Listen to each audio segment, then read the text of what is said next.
You're 31, bro. 8 years in the NBA. Did you ever in your wildest dreams think that this would become a reality?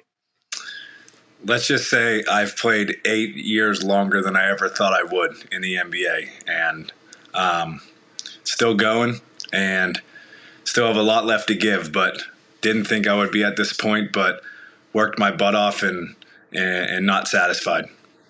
Why didn't you think you would get to this point? Let's start with the obvious. 6 foot, not incredibly fast. Guy from Pittsburgh. There are many guys that look like me. I just don't look like a prototypical NBA player. I'd like to. People say I look like an accountant. Most of the fans they tell me I look like an accountant when I step out there. So it's funny, but just one of those things where not a lot of people where I'm from make it to the NBA, but honored and blessed. So what's the secret to your success? Well, you got to have a little bit of luck.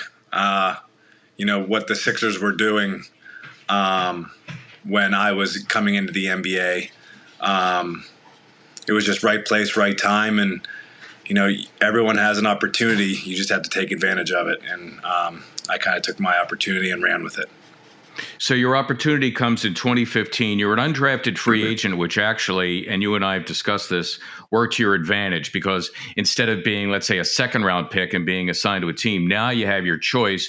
The Sixers are in a massive rebuild, and you're competing with Kendall Marshall, Isaiah Cannon, Tony Wroten, Pierre Jackson, and Scotty Wilbekin, and you make a 10-win team. Yeah, I mean, to be honest, all the reasons you obviously mentioned, but just really hit it off with Brett and Sam when I worked out for the Sixers. And, he kind of talked about the way they wanted to play. And I just thought it was an amazing fit. But also, like I said, the ability to, see myself trying to make that roster, I thought I had a good shot.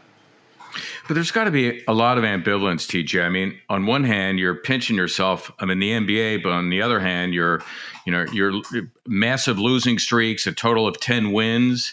How did you deal with the agony of losing, but the unexpected pleasure of being an NBA player?